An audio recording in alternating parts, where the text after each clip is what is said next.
मेरा सौभाग्य है कि आज मुझे इस पुण्यतिथि पर यहाँ उपस्थित होने का अवसर मिल गया।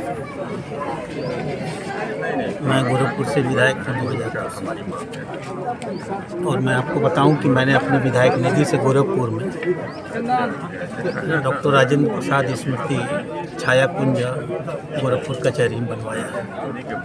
आज यहाँ आने का अवसर मिला और बहुत सी सुखद अनुभूतियाँ हम लोगों की, जो उनकी सुचिता की राजनीति थी, जो उनके आदर्श की राजनीति थी, ईमानदारी की राजनीति थी, त्याग बलिदान की, निष्प्रयता की राजनीति, जो उनका अहंकार रहित जीवन था, उन सब से हम लोग बहुत प्रेरणा लेते हैं। महापुरुष न तो किसी जाति के होते हैं, न किसी धर्म के होते हैं और न किसी दल के होते हैं।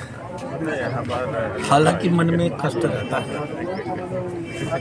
एक राष्ट्रपति के रूप में उन्हें जो भी सुविधाएं मिलनी चाहिए थी, 2062 में जब वो रिटायर किए तो तत्कालीन भारत सरकार को उनको दिल्ली में ही सारी सुविधाएं देनी चाहिए थी। दिल्ली में उनको सुविधाएं नहीं दी गई। वो बिहार आए तो उनको बिहार में कम से कम उनके निवास पर पटना रहना चाहते थे। तो ये हर राष्ट्रपति को स्वाभाविक रूप से आवास और सुरक्षा और खर्चा, ये सारी चीज़ें व्यवस्थित हैं, हमारे यहाँ अधिनियम में है। वो उनको मिलनी चाहिए थी, वो भी उनको नहीं मिली। और उनके इलाज की पूर्णतः व्यवस्था होनी चाहिए थी। उनको हमेशा सांस की रोग होता था, दमा की शिकायत और बलगम निकालने की मशीन तक जो उनके पास थी उनसे हटा दी गई थी। तो यह जो उनकी आदर्श राजनीति थी, उसके प्रति जो उपेक्षा का भाव तत्कालीन सरकार ने प्रदर्शित किया, बहुत दुखद है। लेकिन ये देश उनकी स्मृतियों को हमेशा याद रखेगा। सर, दुर्भाग्य है कि जब 3 दिसंबर आता है, जन्मदिन का मौका आता है, सभी लोग आते हैं, वादा करके चले जाते हैं और जीरादेई का विकास अभी तक नहीं हो पाया। अगर सर क्या कारण है? देखिए, मैं तो गोरखपुर से आया हूँ। गोरखपुर वो तो राष्ट्रपति थे हमारे, इसलिए उनका हर जिले से संबंध था। बावजूद इसके मैं ये तो कह सकता हूँ कि मैंने अपनी विधायक निधि को उनको अर्पित किया है और उनकी स्मृति में वहाँ पर छाया कुंज बड़ा मैंने जो वादीगर कचहरी में आते हैं उनके लिए बनवाया है। ये तो बिहार सरकार को सुनिश्चित करना पड़ेगा कि यहाँ का जीरादेई, यहाँ के नागरिकों का उत्साह मैंने देखा है और एक और इच्छा का भाव प्रशासनिक और दूसरी ओर नागरिकों का ये उत्साह, दो परस्पर अजीब सी चीज़ें लगती हैं। तो मैं यहाँ से जाकर के माननीय नीतीश कुमार जी के संज्ञान में लाऊंगा कि जीरादेई का विकास उनके महान व्यक्तित्व के अनुरूप तत्कालीन सरकार ने उनकी उपेक्षा की, समझ में आता है। वर्तमान सरकार को, चाहे वो किसी की भी सरकार हो या इसके पहले जो सरकार रही हो, एक ऐसे आदर्श जीवन जीने वाले महान व्यक्ति जिसके बारे में कभी छात्र जीवन में लोग लिखते थे कि छात्र की जानकारी शिक्षक से अधिक है, examiner is better than the examiner. जिसने अपने परिवार में किसी को भी, राष्ट्रपति थे वो, और उनका लड़का स्वर्गीय मृत्युंजय प्रसाद जी LIC के DM होकर के स्वर्गवास हो गए। किसी सरकारी पद पर उन्होंने अपने पद का चाहा होता तो न जाने क्या बनवा लिया होता अपने लड़के को, उन्होंने नहीं बनवाया।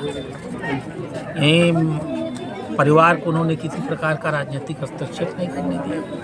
तो जैसे 100% ईमानदार राजनीति कहते हैं उसको उन्होंने पालन किया। और ऐसे नेताओं तो हमारी वो धरोहर है, वो किसी भी दल के हों, सरकारों को कोशिश करनी चाहिए कि उनकी स्मृतियाँ दूर दूर तक फैलें, उनके सुगंध जहाँ तक जाएंगे लोगों को आदर्श जीवन जीने की प्रेरणा मिलेगी। तो आपका प्रश्न तो सही है। सर, राजेंद्र जी का देखिए निस्वार्थ राजनीतिक रहा पूरा पॉलिटिकल करियर, लेकिन उसके बाद से क्या यही परिणाम हुआ कि जीरादेई में कुछ अभी तक नहीं देखने को मिला है? नहीं मिलना चाहिए, ये दुखद है। स्मृति स्थल तो मैं अभी भीतर नहीं गया हूँ, लेकिन बाहर से देखने से लग रहा है कि मेंटेन किया गया है। बीच में एक बहुत अच्छा पार्क भी मैंने अभी देखा, आते समय मैं जाऊँगा, वहाँ भी दर्शन करूँगा। लेकिन इतने काम काफ़ी नहीं है। देश के वो अकेले राष्ट्रपति हैं जो 2 बार लगातार राष्ट्रपति हैं। जी, सबसे अधिक समय तक रहे। और बिहार के तो वो गौरव थे। भारत रत्न की उनको उपाधि दी गई थी, तो बिहार के तो वो गौरव थे। हमें लगता है कि उनको और लोकनायक जयप्रकाश को 2 ही को दी गई होगी, जहाँ तक मुझे याद आता है। हो सकता है मेरी जानकारी गलत हो तो मैं इसे अनठा नहीं लूँगा। तो ऐसे महान व्यक्तित्व के स्मृति में तो चीज़ों का एक अलग स्वरूप बनना चाहिए था और वास्तव में पूरे के पूरे जेरादेई नगर या राजेंद्र प्रसाद नगर की स्थापना होनी चाहिए थी। पैरेलल एक बहुत मैं इससे सहमत हूँ आपकी बात से। और जहाँ जरूरत हो पॉलिटिकल को अगर साइड कर दिया जाए तो सरकारी सर्वेक्षण में भी ये तो कुछ नहीं हुआ है। मैं तो कह ही रहा हूँ अभी बहुत कुछ होने की ज़रूरत है। उस समय की सरकार ने नहीं किया, उस समय की सरकार ने उपेक्षा किया क्योंकि उस समय के प्रधानमंत्री उनसे द्वंद्व और द्वेष रखते थे। उनके महान और बहुत बड़े व्यक्तित्व से अपने को थोड़ा सा हीन महसूस करते थे। लेकिन आज की सरकारों ने क्यों नहीं किया, ये थोड़ी सी दुविधा होती है। और उसमें मैं किसी सरकार का नाम नहीं लूँगा क्योंकि घूम फिर के तो सभी शासन में रहे। तो मैं भाजपा का हूँ, इसलिए मैं कहूँ कि किसी व्यक्ति विशेष ने नहीं किया, ये भी मुझको ऐसी राजनीति भी मैं नहीं करूँगा। ठीक है सर।